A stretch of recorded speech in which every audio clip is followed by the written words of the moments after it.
तुम्ही चलून बघा, तुमच्या माणसाला बी आम्ही पाठवलेलं आहे. त्या ह्याच्यामध्ये महिना झालं पाणी नाही. संडास भांड्यामध्ये आमच्या ह्यांनी राहणाऱ्या लोकांनी संडास फुल केली आणि निघून गेले आम्हाला सोडून.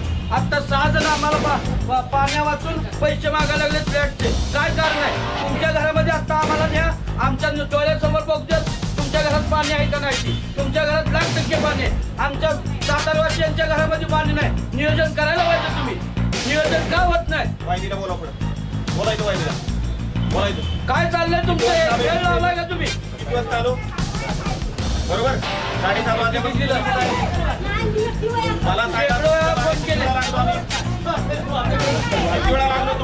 तुम्ही मला सांगा. हा निष्ठुर माणूस आहे, हा पाणी सोडत नाही नीट वेळेवरती. हा माणूस भागात फिरत नाही. हा माणसामुळे सगळा घोटाळा होतोय. लिकेज कारण तुमचं काम आहे तुमची. हा कोल्हापूरचा माणूस साताऱ्यात काम करतो. हा शनिवार रविवार नसतो. 4 वाजता जातो, सकाळी 12ला येतो. कुणाकडे तक्रार करायची? या माणसाकडे एक क्लार्क नाही. कसं नियोजन करता तुम्ही? सातारा शहरामध्ये सातत्याने पाण्यासाठी ओरड होते. नागरिकांना नेहमी शिमगा करावा लागत आहे. आता शाहूनगर आणि करंजे भागात गेल्या काही दिवसापासून पाणी पुरवठा होत नाही आहे. पाणी मिळत नसल्यामुळे नागरिकांचा उद्रेक बाहेर पडलेला आहे. नागरिकांनी आज महाराष्ट्र जीवन प्राधिकरणाच्या कार्यालयाला टाळे ठोकलेले आहेत. जे विजय मेंगे कार्यकारी अभियंता आहेत त्यांना धारेवर धरलेलं आहे. तर या भागाचे नगरसेवक आहेत माननीय दत्तात्रय बनकर. तर यांच्याकडून जाणून घेऊया नेमका काय प्रश्न आहे. गेले 4 दिवस झालं गोडोली, शाहूनगर, करंजे या संपूर्ण परिसरामध्ये पाण्याचा पूर्णपणे विस्कळीतपणा आला आहे. विस्कळीतपणा म्हणण्यापेक्षा पाणीचा भाग आलेला नाही. आज नागरिकांनी कितीतरी वेळा या ठिकाणी फोन केले. मी स्वतः या ठिकाणी आलो. 2 ते 3 वेळा मी स्वतः मेंगेंची भेट घेतली. मेंगेंना मी याबाबत कल्पना दिली की असा पाणीपुरवठा विस्कळीत झालेला आहे, पाणी येत नाही, लोकांच्या तक्रारी आहेत. तुम्ही जरा याबाबत त्या भागामध्ये जावा, व्हिजिट करा, पाणी करा, लोकांना मुबलक पाणी मिळेल याची व्यवस्था करा. आज या परिसरामध्ये जवळजवळ 4 टाक्या नवीन बांधलेल्या आहेत. या 4 टाक्यांची सरासरी जर कॅपॅसिटी बघितली तर 20 लाखापेक्षा जास्त लिटर पाणी या टाक्यांमध्ये साठलं जातं आहे. एवढं पाणी जर त्या ठिकाणी साठलं असेल तर 185 लिटर प्रमाणे जर माणसाला पाणी देण्यासाठी आज ही जवळजवळ 60 कोटीपेक्षा जास्त रकमेची योजना आपण मंजूर करून आणलेली आहे. त्या मंजूर केलेल्या योजनेपैकी MGPकडनं येणारं पाणी या MGPच्या असणारे MBRमध्ये हिथं पाणी येतं आहे. त्याचबरोबर ST कॉलनीमधल्या टाकीमध्ये जातं आहे, गोडोली टाकीमध्ये जातं आहे, शाहूनगरच्या वरच्या 4 भिंतीच्या टाकीमध्ये जातं आहे.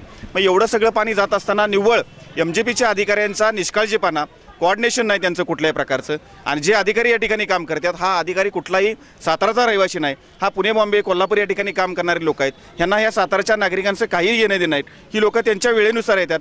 सकाळी येतानाच 12 वाजता येतात, जाताना 4 वाजता जातात. त्यांचं या इथल्या जनतेचं काही वट्टोळ झालं तर त्यांना कुठल्याही प्रकारचं घेणं देणं नाही. आज या ठिकाणी माझ्यावर उपस्थित असणाऱ्या सर्व माता भगिनींनी सकाळी 6 वाजल्यापासून आम्ही या ठिकाणी आंदोलन करतोय. मात्र एकाही अधिकाऱ्याला असं वाटलं नाही की जाऊन या आंदोलनाची दखल घ्यावी, आपण पाहणी करावी. ज्या MGPच्या या प्रिमायसेसमध्ये MGPचा या ठिकाणी एक निवास व्यवस्था आहे, त्या निवास व्यवस्थेमध्ये रात्री 12 वाजता मी गेलो. ज्या शाहूनगरला 1:30 वाजता पाणी सोडलं जातं, ते पाण्यासाठी मी तिथं विचारायला गेलो तर त्या ठिकाणी 2-3 अधिकारी दारूच्या बाटल्या पडल्या होत्या, बिअरच्या बाटल्या पडल्या होत्या आणि अस्ताव्यस्तपणाने तिथं लोळत होती. एकालाही उत्तर देण्याची सूद नव्हती. अशा परिस्थितीमध्ये जर या ठिकाणी लोक जर वावरत असतील आणि लोकांच्या जीवनाशी खेळत असतील, जे मेंगे साहेब सकाळी 7 वाजल्यापासून त्यांना फोन करतोय, तो माणूस 12 वाजता या ठिकाणी येतोय आणि तो लोकांच्या कुठल्याही कामाची दखल घेत नसेल, असले निष्ठुर जर माणसं या ठिकाणी काम करत असेल तर निश्चितच या सातारकर नागरिकांच्या जीवाशी खेळण्याचा या लोकांना कुठल्याही प्रकारचा अधिकार नाही. मग अशा पद्धतीने ही जर लोक वागत असतील तर लोकांच्या भावना तीव्र झाल्या आणि या भावना तीव्र झाल्यामुळे गेट अडवण्याचा कार्यक्रम आम्ही सकाळी या ठिकाणी केला आणि MGPच्या कुठल्याही अधिकाऱ्याला या प्रिमायसेसमध्ये आम्ही येऊ दिलं नाही. त्याचं कारण एकमेव असं होतं की आज जे विद्यार्थी सकाळी शाळेमध्ये जातात, महिला वर्ग नोकरीला करतो, बराचसा पुरुष वर्ग नोकरीला जात असतो, या लोकांना गेले 7 दिवस झाले सातत्याने ह्या पाण्याच्या प्रश्नाला सामोरं जावं लागतंय. मात्र ह्यांना कळवून देखील कोणी येत नाही. कुठलाही असा अधिकारी नाही की ज्याच्याकडं या ठिकाणी तक्रार निवारण कक्ष आहे, त्या तक्रार निवारण कक्षामध्ये आपण जावं आणि आपण तिथं तक्रार द्यावी. त्याचबरोबर तक्राराची दखल घेऊन त्या तक्राराचे निवारण केलं असं अद्याप एकही कुठलंही उदाहरण माझ्या निदर्शनास गेल्या 2-4 वर्षामध्ये कधीच आलं. बनकर साहेब, दुसरा एक मुद्दा आहे की गेल्या सातत्यानं आंदोलनं केली गेली. नगरसेवक, नगरपालिकेचे पदाधिकारी असतील, त्यांनी इथं ठिय्या आंदोलन केलेलं आहे पाण्याच्या प्रश्नासाठी. परंतु या अधिकाऱ्यांवर किंवा प्राधिकरणावर कुठलाही परिणाम झालेला नाही. मग पालत्या घड्यावर पाणी अशी अवस्था झालेली आहे. मग तुम्ही आता आंदोलन करून त्याचा फायदा होईल का? आता त्यांना आंदोलनाची शेवटची एक्स्ट्रीम स्टेज आम्ही आज गाठलेली आहे. त्यांना आम्ही सांगितलेलं आहे जर या अधिकाऱ्यांना या जिल्ह्यामध्ये काम करायचं नसेल तर या लोकांना सातारच्या नागरिकांच्या भावनेशी खेळायचा कुठल्याही प्रकारचा अधिकार नाही. जो अधिकारी साताऱ्यामध्ये थांबून जर या ऑफिसमधल्या दैनंदिन कामकाज व्यवस्थितरित्या काम करू शकत नसेल, कुठलाही ज्युनियर इंजिनियर त्या ठिकाणी काम करू शकत नसेल, तर आम्ही आता त्यांना सांगितलं की नगरपालिका अशा अधिकाऱ्यांना या सातारामधून दुसऱ्या परजिल्ह्यामध्ये बदली करावी अशा स्वरूपाचा ठराव करून सक्षम अधिकारी यावेत ही मागणी आम्ही आता शासनाकडे करणार आहेत. सातारा शहराच्या नगरपालिकेवर दोन्ही राजांची सत्ता आहे. बरोबर. दोन्ही राजांचं मनोमिलन आहे. तुम्ही त्या मनोमिलनाचे नगरसेवक आहात. बरोबर. परंतु सातत्याने हा प्रश्न निर्माण होतोय, पाण्याचा प्रश्न जो की गंभीर बनलेला आहे. चोहोबाजूला सातारला पाणी आहे, परंतु नागरिकांना प्यायला पाणी मिळत नाहीये. मग अशा अधिकाऱ्यांवर कारवाई का होत नाही? त्यांना कोण पाठीशी घालते का? तुम्हाला काय वाटतं?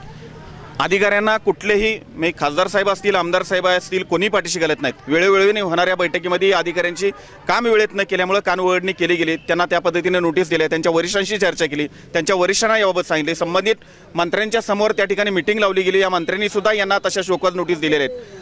पण ह्या लोकांनी आम्ही बदलू याबाबत तिथं जसे ॲफिड्स करून त्यांनी सांगितलं की आमच्यात परिवर्तन आम्ही घडवू आणि लोकांना आम्ही व्यवस्थितरित्या ज्या पाण्याच्या सेवा आहेत त्या आम्ही पूर्ण करू. मात्र अद्याप या लोकांच्या निष्काळजीपणामुळे जर ही व्यवस्था पुन्हा होत असेल तर निश्चित रूपाने खासदार साहेब आणि आमदार साहेब या अधिकाऱ्यांच्यावरती कारवाई करण्यासाठी जी नगरपालिका ठराव करून पाठवेल त्यानुसार या अधिकाऱ्यांच्या बदल्या करण्यासाठी प्रयत्नशील राहतील, जेणेकरून चांगला अधिकारी या सातारा शहरामध्ये काम करायला येईल.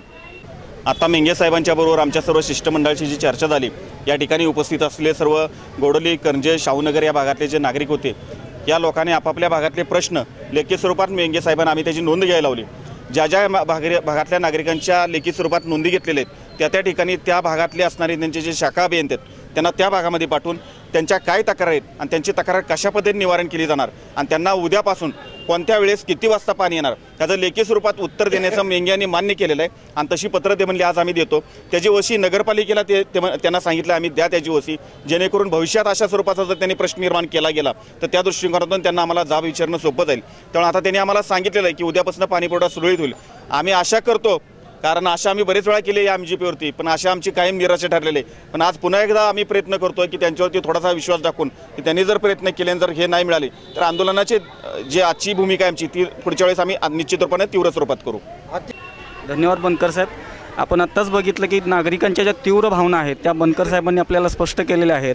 परंतु महत्त्वाचा मुद्दा काय की सातत्यानं नगरसेवक वारंवार आंदोलन करतायत तरीही प्राधिकरणाच्या अधिकाऱ्यांवर कोणताही परिणाम होत नाही आहे. नागरिकांना सतत पाण्यासाठी ओरड करावी लागते, झगडावं लागतंय, वारंवार आंदोलनं होत आहेत. परंतु या अधिकाऱ्यांनी गेंड्याची कातडी पांघरली का असा एक प्रश्न निर्माण होतो आहे. कॅमेरामॅन ओंकार गिरीसह अमर मोकाशी, लाईव्ह सातारा.